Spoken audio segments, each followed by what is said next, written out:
agradecer ao pessoal também daqui na Band por ter permitido que o doutor Fernando falasse com a gente. E esse é um trabalho, o doutor Fernando falou muito bem, de uma família. Eu acho que, por isso que a gente tem que olhar para a família do Gugu como se a gente estivesse olhando para nossa família. Pois é. Porque dá um alívio a gente saber, gente, que primeiro, ele está sendo muito bem atendido, que a família também está sendo muito bem assistida, porque nessa hora isso também faz diferença. O doutor Fernando disse há pouco, da qualidade técnica e também humana, né? Da qualidade profissional de quem está cuidando do Gugu e principalmente que essas primeiras horas, primeiros cuidados que o Gugu recebeu depois da queda foram feitos da forma correta, porque isso também faz toda a diferença na hora da gente ver uma boa recuperação. E aí não importa. A gente falou esses dias da Glória Maria. Foi, é verdade. Se é uma quedinha que parece boba, se é uma queda de uma altura alta, a gente tem que sempre correr para o médico, porque parece às vezes que a gente está bem, mas a gente não sabe lá dentro que o corpo não é transparente para a gente olhar e ver se tem alguma coisa que não está bem, né? Pois é, uma série de coisas, né? A esposa do Gugu, a Rose, sendo médica, chamou o pronto atendimento, Isso, fez um toda a hospital de diferença. referência. Então tem uma série de coisas que a gente tem que se apegar para acreditar e emanar as boas energias que o Gugu precisa nesse momento. Porque hoje eu estava até vendo aqui na Band, e a Mônica, a repórter do Aqui na Band, estava lá conversando. Por sinal, um beijo para a Mônica, para a mãe da Mônica, para a família inteira. E ela estava conversando com um bombeiro que disse o quanto que é importante, numa queda alta como essa, não mexer na pessoa, deixar e chamar, no caso, aqui no Brasil, a gente chama o SAMU, para que ele veja se pode se retirar a pessoa do local e de que jeito. A Aaron falou muito bem. A Rose, sendo médica, Verdade, é. aí mais ainda. Por quê? Porque ela sabia qual é o procedimento correto. Então, ela soube também fazer esse primeiro atendimento da forma certa para o Gugu. Então, não sei se ela retirou ele ou se ela deixou ele da forma que precisava ser feita para depois, quando o atendimento do 91 nos Estados Unidos chegasse, ele já tivesse também da forma certa. Pra você ter, forma correta. Pra você ter uma ideia, ó, esse nosso telão tem 3 metros. É. Eu tenho 1,62, mas com 10 de salto eu tô com 1,72. Imagine, 4 metros é praticamente até lá em cima. Olha uma queda como essa. É uma queda E se a grande. gente cai de costas e você bate com a cabeça no chão, gente, é uma força de um impacto muito grande. Muito grande. E a estrutura, é interessante pensar nisso também, porque a estrutura das casas onde o Gugu tá morando, pelo que eu andei pesquisando também, elas têm uma estrutura que, assim, realmente tem um vão muito grande, geralmente. A Patrícia estava contando que ele estava no sótão, pisou em falso, mas geralmente as casas são construídas com um vão muito grande. É com o pé direito alto, pé né? direito muito, muito alto. Então, assim, ele realmente, a gente não pode falar porque não tem uma informação oficial, mas a queda com certeza também foi complicada. Mas você sabe que a gente tem uma foto aqui de uma casa, essa é similar à casa do Gugu. Não é a casa do Gugu, mas é uma casa similar. Normalmente nos Estados Unidos, as casas são pré-fabricadas. Então, por isso que a gente muitas vezes vê várias casas iguais. E elas são feitas, não, na grande maioria das vezes, com tijolo, como a gente faz no Brasil. É, com outro Talvez por isso, material. até a Patrícia disse que o teto, ele estava no sótão, o teto embaixo, onde ele pisou em falso, porque ele não pisou na madeira, segundo o que dizem, que de certeza a gente não tem, era muito fino, porque é de gesso. Então é como se a gente fizesse um forro de gesso em casa, e aí você bate com a vassoura e ele fura. Então imagine o peso, você colocando o peso ali. Até mesmo pelo Aaron ter dito, suposições, que ele está morando só há 4 meses nessa casa, talvez ele nem conhecesse direito ainda a estrutura da própria casa que ele está morando. Às vezes você tá 2, 3 anos numa casa e descobre que tem alguns problemas, algumas Sim. coisas. E às vezes Possivelmente você passa pode uma ser esse vida caso, morando numa não casa é? que você desconhece como de fato ela seja. Então, e agora a gente também tem um pedido da família para contar e outras informações também, né? E a gente vai te informar direitinho agora. Vamos passar já isso aí. isso.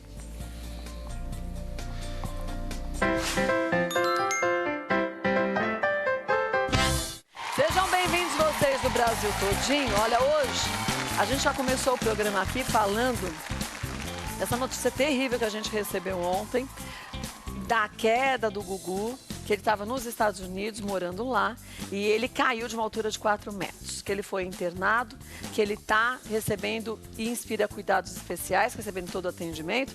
E a gente aqui está com Patrícia Maldonado ao vivo com a gente de Orlando, com mais informações, sempre atualizando a gente. O que ela diz é que há uma lei nos Estados Unidos que a gente só pode receber uma informação de um médico de lá, com atestado do que de fato aconteceu, 48 horas depois da internação. E essas 48 horas vão se firmar agora para o final da nossa tarde. Que, claro, a família vai receber esse diagnóstico antes de como está o Gugu e quais os procedimentos, enfim, quais os próximos passos. E depois a família vai informar a assessoria de imprensa e aí vai informar a gente do que de fato aconteceu. Até então, gente, tudo é especulação. Tudo é achismo, porque certeza a gente não tem, porque os médicos ainda não falaram nada, né, Patrícia? Não, a gente não teve nenhum contato com os médicos ainda, não saiu ainda o boletim oficial, não saiu, a gente não teve nem contato ainda com a assessoria, a gente não recebeu nenhum tipo de documento ainda, Kátia. Agora, você falou há pouco pra gente, Patrícia, que a qualquer momento pode ser que a gente tenha notícias do que de fato aconteceu com o Gugu e que a família mesmo vai liberar. Primeiro a família vai receber essas informações do médico e a família vai liberar para a imprensa o que de fato aconteceu. E aí a família decide o que vai ser dito e o que eles preferem guardar só para eles. Você imagina que isso aconteça ainda nesse fim de tarde, né?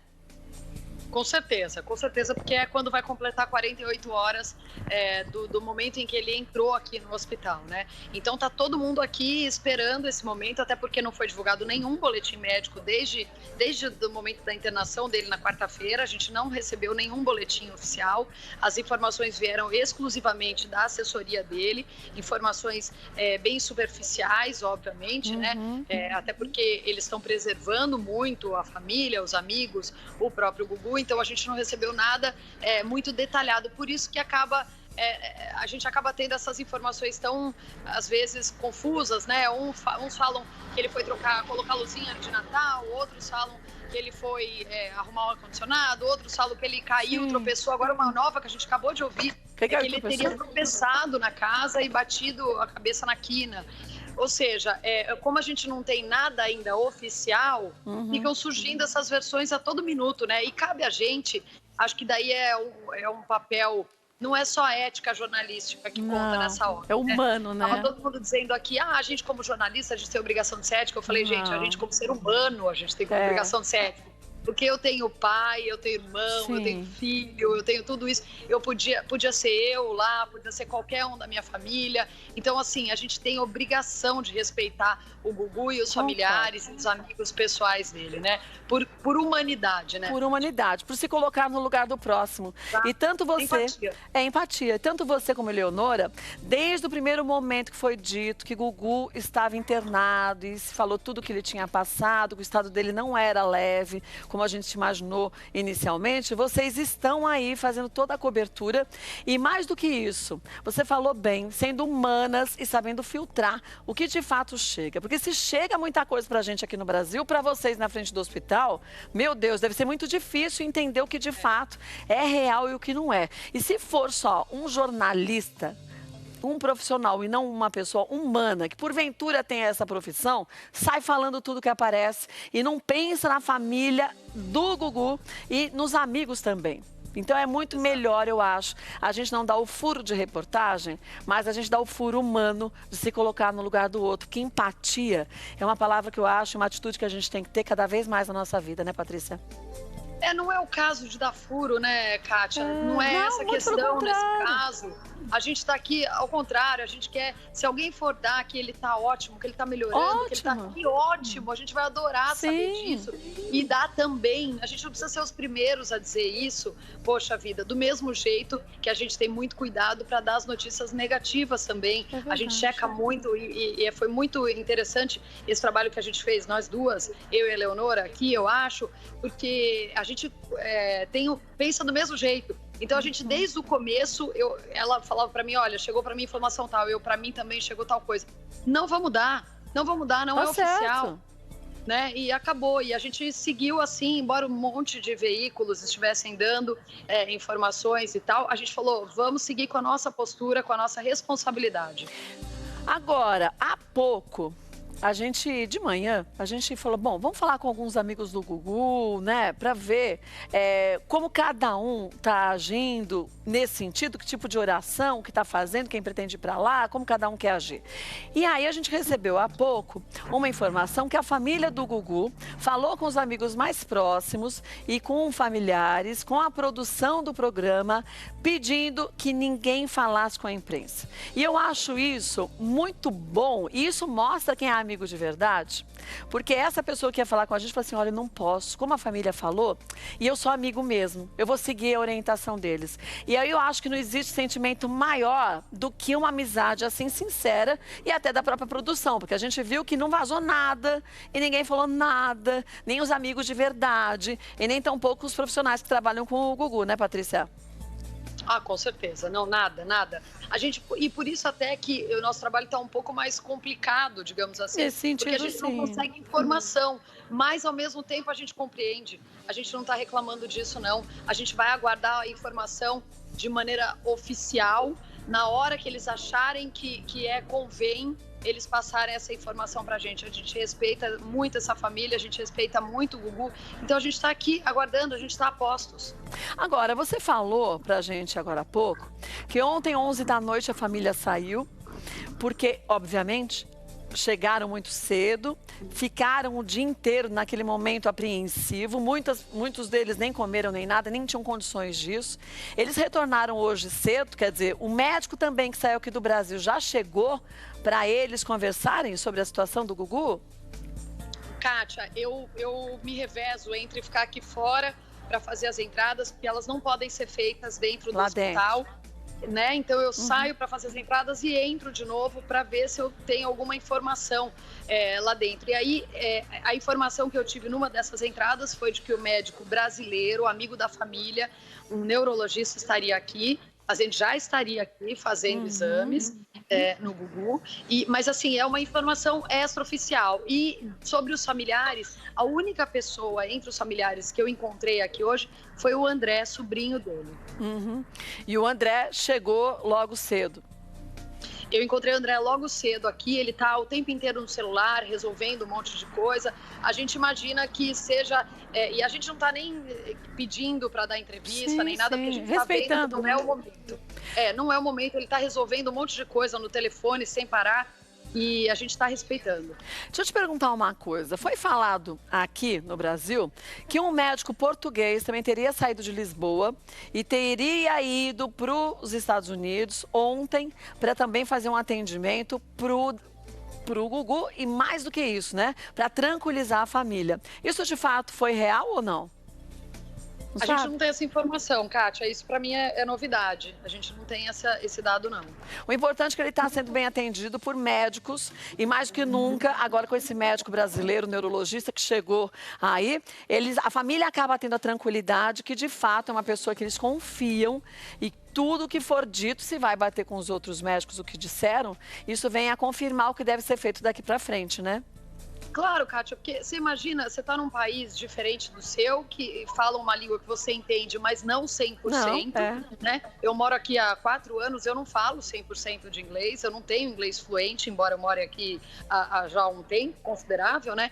E aí, quando eu vou no médico, eu sempre saio com uma sensação assim, será que eu entendi tudo que ele falou mesmo? Eu entendi certo, né?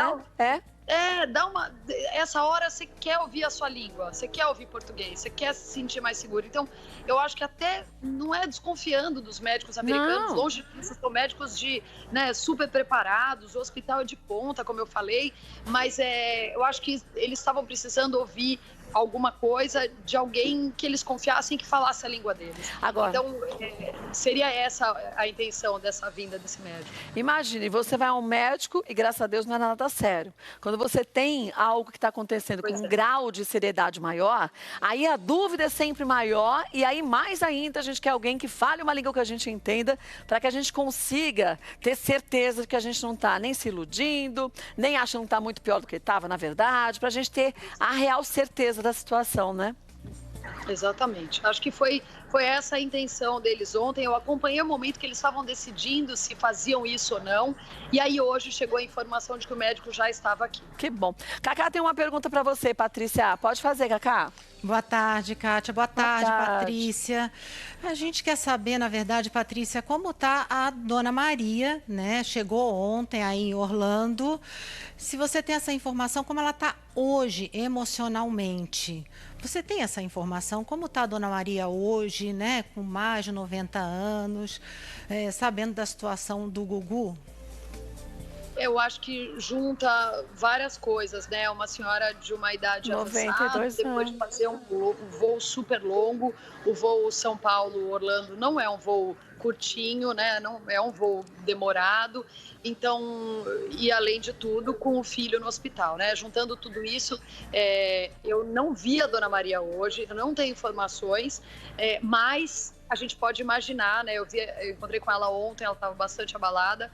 Obviamente, né? Mamãe, e a gente né? Pode imaginar, pois é, a gente pode imaginar que hoje ela esteja abalada, cansada e tudo isso, né? A gente espera que ela tenha uma notícia boa, que ela possa, né, melhorar o espírito dela em breve. E se Deus quiser, teremos. Daí, todo mundo orando junto. O doutor Fernando falou há pouco o quanto que ele, como médico, atestou muitas vezes a diferença entre... E às vezes não é nem a pessoa que está nessa condição de falta de controle da saúde nesse momento, que é o caso como ele não está. Ele está até induzido por medicamentos. Ele está como se estivesse dormindo, então ele não está falando. Então, nesse caso, é a família, os amigos e todo mundo que pode emanar boas energias que fazem total diferença nesse momento, né? Ô, Kátia, mas você sabe que eu vou até compartilhar uma experiência pessoal. O meu pai teve internado na UTI durante um tempo para tratar um problema de saúde e na época ele estava entubado, estava em coma e os médicos diziam para mim assim, fala com ele porque ele escuta. Sim. Reza para ele que ele escuta. Então, assim, eu acredito muito nisso. Eu tenho certeza absoluta que essa fé ajuda muito quem está precisando aí reagir. E não precisa estar perto, não. Você pode estar à distância. Eu acho que a energia que a gente emana aos outros, por isso a gente tem que tomar cuidado para não emanar para ninguém energias ruins, porque quando a gente emana boas energias, a distância não é empecilho para essa vontade da gente, que esse amor se multiplique, que chegue até essa pessoa, né? É isso mesmo. Olha, volto já com você, tá, Patrícia? Qualquer informação que você tiver, é só chamar, tá? Um beijo pra você. Obrigada, Kátia. Olha, Aaron tem mais informações também pra gente? Mais informações agora, gente. Olha, Homero Salles, que é o diretor do Gugu, aí é o diretor, amigo, é amigo pessoal, tá há tantos anos aí com o Gugu. Ele foi designado, a informação que a gente obteve agora, ele foi designado pela família para centralizar qualquer tipo de informação em relação ao Gugu. Que bom. E olha, hoje cedo também tem uma matéria no site da Quem, falando sobre o Homero Salles, que é o grande amigo do Gugu, diretor também. Ele andou falando com uma das amigas também do Gugu e ela tinha contado aqui para a revista Quem, tem uma declaração dessa amiga do Gugu. Quem é essa amiga? Essa amiga é a Letícia Dornelles, que é amiga do Gugu, já trabalhou várias vezes com ele, tá publicado no site da Quem. E ela disse o seguinte: olha, entrei em contato com o Homero, que foi pra lá quando soube do acidente. E ele disse que o estado do Gugu é complicado e a família está esperançosa, mas com os pés no chão. Toda a família dele está em Orlando, os filhos, os irmãos, Dona Maria do Céu, que é a mãe dele, e a mãe e os filhos dele. A família inteira está reunida. Aí ela disse o seguinte: ele está vivo em observação por 48 horas. Eu não posso ir neste momento, só posso orar muito pelo bem dele, que é uma pessoa muito boa, bom filho, bom pai e bom amigo. Então tem essa declaração também aqui publicada no site da revista Quem. Eu acho que foi muito bem a família de indicar o Homero, porque, gente, nada como uma pessoa que não é só amiga, uma pessoa que entende, porque trabalhou sempre em meios de comunicação, para ver o quanto que tem que se deixar tudo muito claro quando você vai falar qualquer coisa, porque para não deixar nenhuma brecha da pessoa achar que entendeu outra coisa. Pois é. E o Homero Salles, além de um grande profissional e um grande amigo, é uma pessoa muito inteligente. Então vai saber dosar e passar essas informações da forma correta. Porque senão, também se pega uma pessoa que não tem essa habilidade de comunicação, acaba falando de um jeito que as pessoas acham que era uma mensagem cifrada. Que cabe E interpretações. começam a inventar um monte de coisa. E foi o que né? aconteceu ontem, né? Foi. E você falou muito bem. Homero Salles, para quem não sabe, ele saiu, gente, no exato momento que a notícia do acidente do Gugu chegou aqui no Brasil, ele pegou um voo imediatamente. Ele estava em Portugal. E aí ele foi direcionado aí para Orlando, lá na Flórida, para ficar junto com a família e agora, então, ser essa central de informações aqui para todo mundo. Aaron tem uma informação também, do que está acontecendo na porta da Rede Record nesse momento, que tem gente que está na porta da Rede Record esperando o que Kátia, eu não olha, entendi. a gente estava Se falando... o Gugu está em Orlando... Então, gente, a gente estava falando de uma coisa que é chamada empatia, que é se colocar no lugar do outro. Patrícia Maldonado estava falando muito bem sobre isso, a Kátia também. O que está acontecendo agora? Informação que eu acabei de receber. Os jornalistas, colegas de imprensa, estão ali adoidados pela informação, estão atrás das informações a respeito do Gugu e estariam nesse momento na frente da TV Record para tentar abordar de alguma forma o elenco da emissora, que é a emissora que o Gugu trabalha. Mas que coisa surreal. Eles acham que de alguma forma vão conseguir ou chegar a alguma informação mais apurada. Mas a gente ouve o quê? Então, se Kátia, ninguém sabe de nada, se nem a família sabe direito ainda. Tanto é que o próprio elenco ontem acabou algumas pessoas ali noticiando algumas coisas que não eram verídicas sobre o Gugu, que prova que eles também não têm a informação, gente. Está centralizado na família nesse momento. E a orientação que eu descobri também dentro da Record é que nesse momento a emissora orientou todos os contratados a não darem declarações. Afinal, ninguém sabe gente. Efetivamente, oficialmente, não saiu um boletim médico atualizado, nada assim, né? Isso chama-se responsabilidade. Pois é. E a emissora, como uma empresa, tem responsabilidade. Então tem que orientar, tá certo, foi perfeito. Pois é. E aos jornalistas cabe esperar, ter paciência. Não adianta ficar cercando as pessoas, porque se ninguém sabe nada... Da onde que você quer tirar um furo? E pra que isso, gente? Então. Eu acho assim, foi o que a Patrícia falou muito bem. Um furo pra dizer, Gugu vai ficar ótimo, daqui a pouco tempo ele tá brilhante. Isso todo mundo quer dar. E aí, não importa quem deu furo, a situação é a gente falar, graças a Deus foi só um susto. Não tudo é vai uma melhorar. competição, gente. Não Não é faz competição. sentido algum. É a Então, vida você de uma falou pessoa. bem. A vida não pode ser uma competição o tempo inteiro, gente. Pois é. Não ter humanidade, não pensar em se colocar no lugar do outro. Porque é triste isso. Eu ia falar engraçado, mas é triste. Porque quando a pessoa passa por algo bem pequenininho, a ponta do iceberg, ela quer que todo mundo respeite. Mas essa mesma pessoa depois não vai respeitar o outro quando está num problema gigante. Pois é, gente. Pois é.